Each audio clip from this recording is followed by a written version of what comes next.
Hi everyone, this is Ritika Goswami. Welcome back to my channel Study Commerce with Ritika. Hope you all are doing well. So, as we all know कि हमने अपने business studies का multiple choice question series start किया है और उसमें हमने part 1 and part 2 ये दो सीरीज कंप्लीट कर ली हैं। आज का जो हमारा टर्न है वो किसका है? पार्ट 3 का। ठीक है, तो आज हम पार्ट 3 में टोटल 10 क्वेश्चंस देखने वाले हैं। ठीक है, तो उस पे मूव करने से पहले जो भी हमारा 2 होमवर्क क्वेश्चन था उसको देख लेते हैं एंड उसके बाद से। तो होमवर्क क्वेश्चन मैंने क्वेश्चन नंबर 21 दिया था, यहाँ पे हमें देख रहे हैं, और क्वेश्चन नंबर 22। उससे पहले मैं आपको दिखा दूं, हमने टोटल 20 क्वेश्चन सॉल्व कर चुके हैं। ठीक है, पार्ट 1 में हमारा टोटल हमने 10 क्वेश्चन सॉल्व किया था, यहाँ से हमारा सीरीज स्टार्ट हुआ था।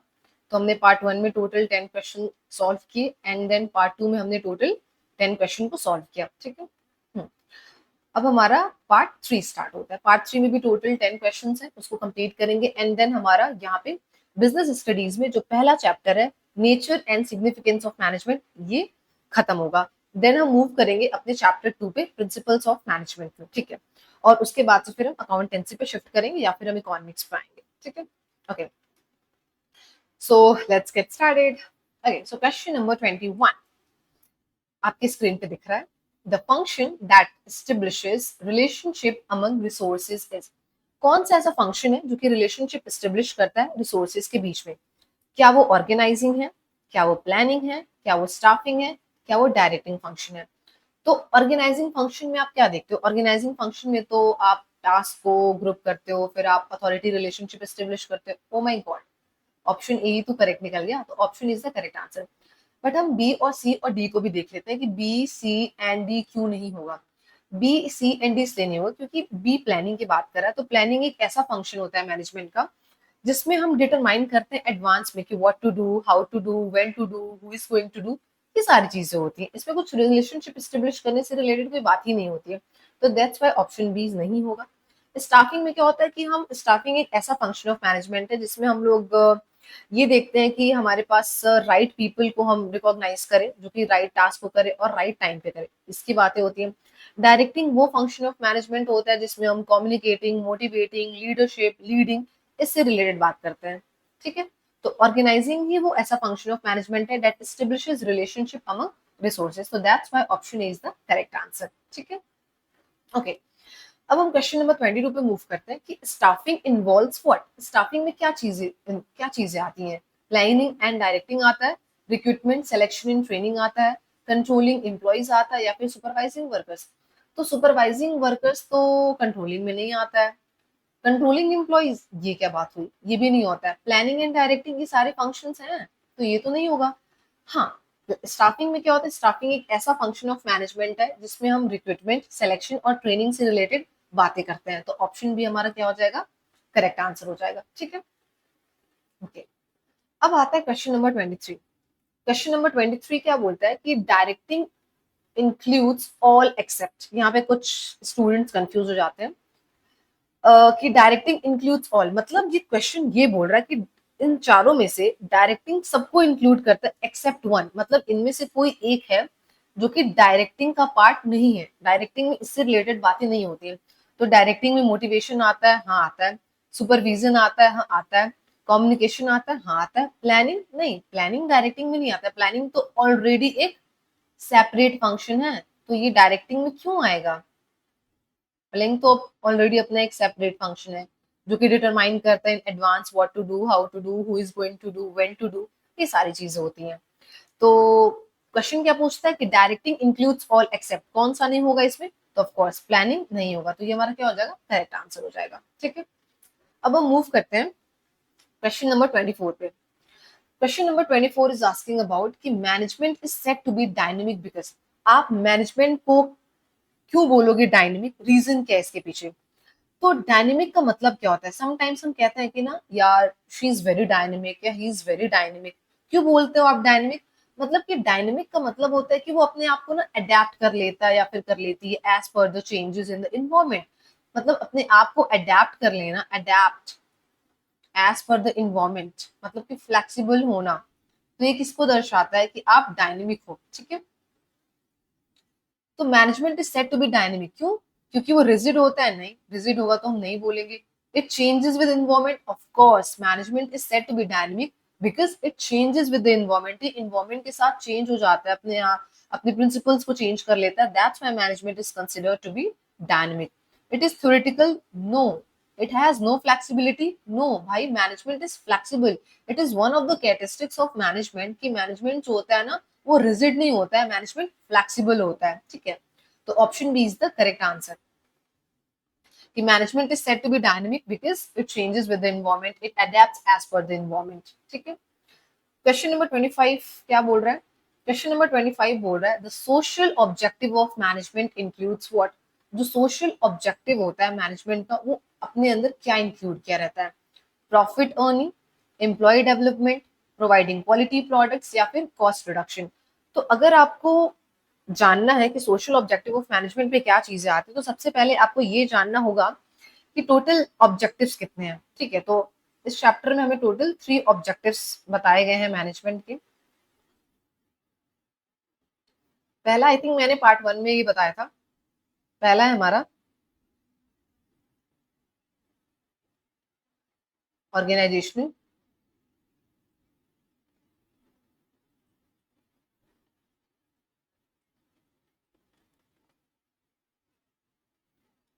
दूसरा है आपका सोशल,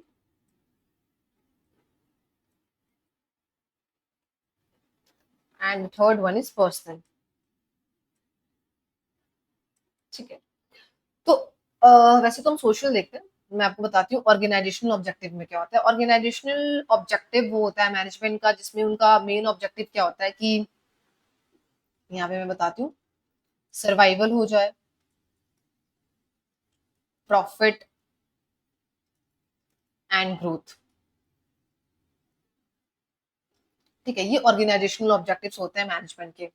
अगर मैं सोशल ऑब्जेक्टिव की बात बताऊं तो सोशल ऑब्जेक्टिव में होता है कि हम good quality of products provide कर पाए, हम लाइक इन्वायरमेंट को, जैसे कि आप अगर कोई फैक्ट्रीज वगैरह सेटअप कर रहे हो या फिर कोई भी आप प्रोडक्ट लेके आ रहे हो, तो फिर आप इन्वायरमेंट को कोई हार्म ना पहुंचाओ। ये सारे क्या होते हैं? सोशल ऑब्जेक्टिव्स होते हैं। या फिर और भी आप एडिक्वेट एम्प्लॉयमेंट अपॉर्चुनिटीज भी आप जनरेट करो, ये भी क्या होते हैं? ये सारे सोशल ऑब्जेक्टिव्स के अंदर आते हैं।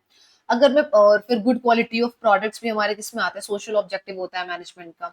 अगर मैं पर्सनल ऑब्जेक्टिव की बात करूँ तो पर्सनल ग्रोथ हो हमारा, फिर हमें कंपनीज के द्वारा हमें पर्क्स भी मिले, कॉम्पिटिटिव सैलरीज मिले, ये सारी चीजें होती है पर्सनल ऑब्जेक्टिव्स में। ठीक है, तो यहाँ पे आपको सोशल ऑब्जेक्टिव पूछ रहा है कि सोशल ऑब्जेक्टिव ऑफ मैनेजमेंट में क्या होगा? Profit earning.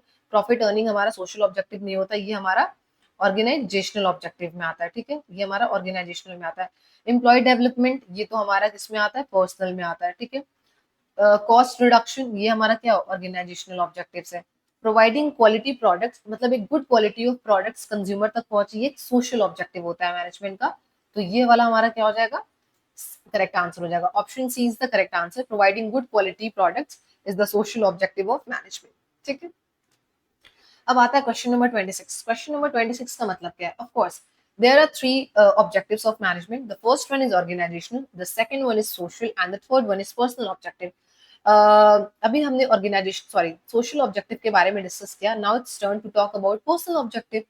तो पर्सनल ऑब्जेक्टिव ऑफ मैनेजमेंट क्या इंक्लूड करता है? क्या प्रॉफिट, क्या ग्रोथ, एम्प्लॉय सेटिस्फेक्शन, या फिर कंज्यूमर सेटिस्फेक्शन? तो अगर हम पर्सनल ऑब्जेक्टिव की बात करें तो यहाँ पे वर्ड आ रहा है पर्सनल। पर्सनल से आप समझ सकते हैं प्राइवेसी, एकदम मतलब खुद के लिए सोचना। तो प्रॉफिट नहीं, ग्रोथ नहीं, एम्प्लॉय सेटिस्फेक्शन ऑफ कोर्स।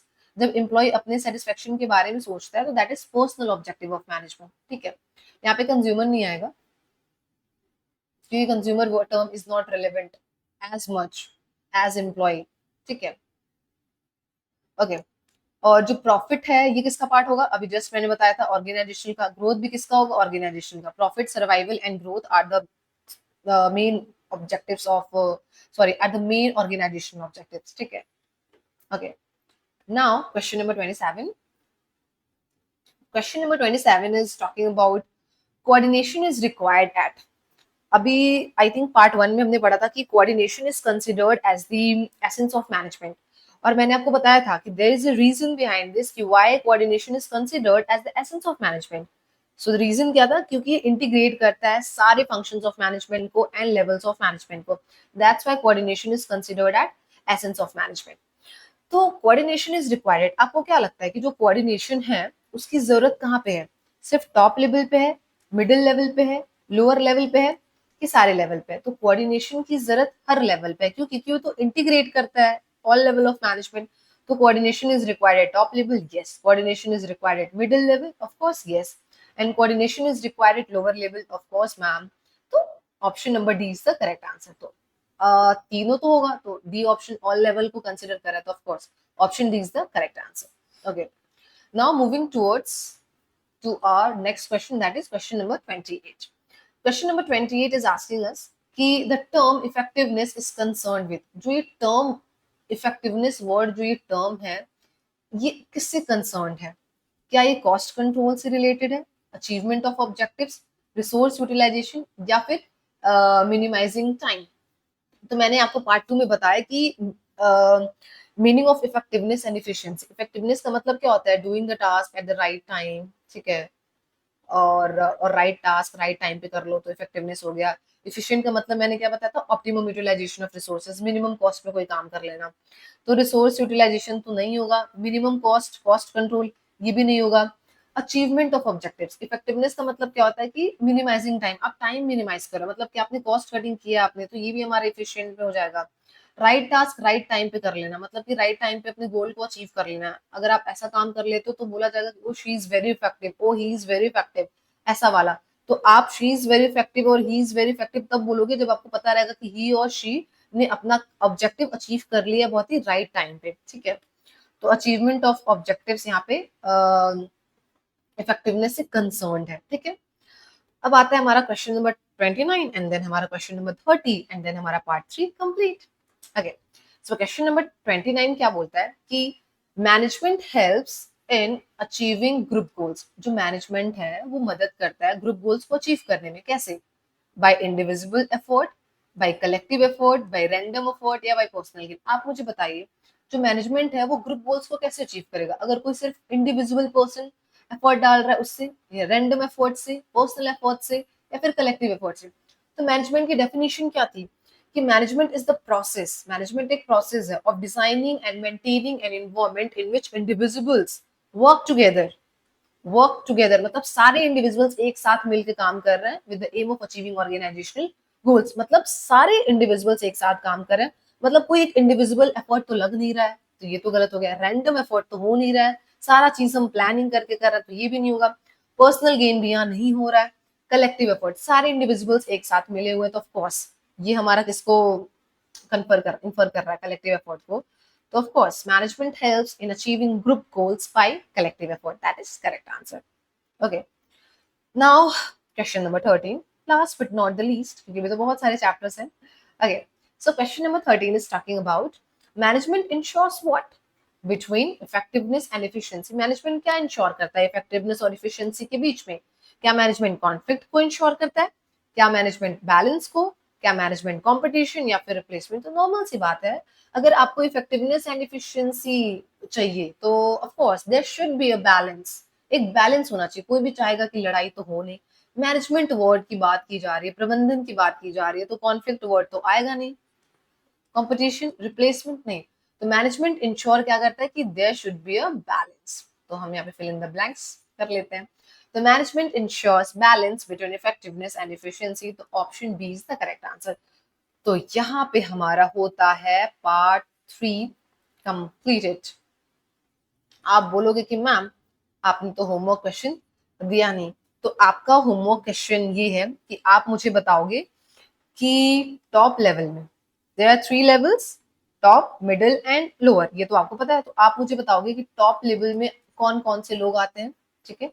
ये आई थिंक मैंने बताया भी आप लोगों को, फिर भी मैं पूछ लेती हूँ एक बार, let me know in the comment section. और मिडिल लेवल में कौन कौन से आते हैं और लोअर लेवल में कुछ कौन कौन से लोग आते हैं, ठीक है.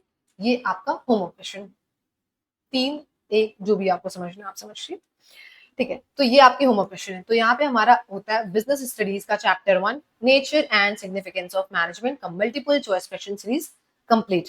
अब हम प्रिंसिपल ऑफ मैनेजमेंट के सीरीज को कवर करेंगे. Okay, so that's all for today. And I hope आपको ये सीरीज पसंद आ रहा होगा. अगर पसंद आ रहा होगा तो please do like, share and subscribe to my channel study commerce with Kritika. Okay, bye bye, take care, all the best.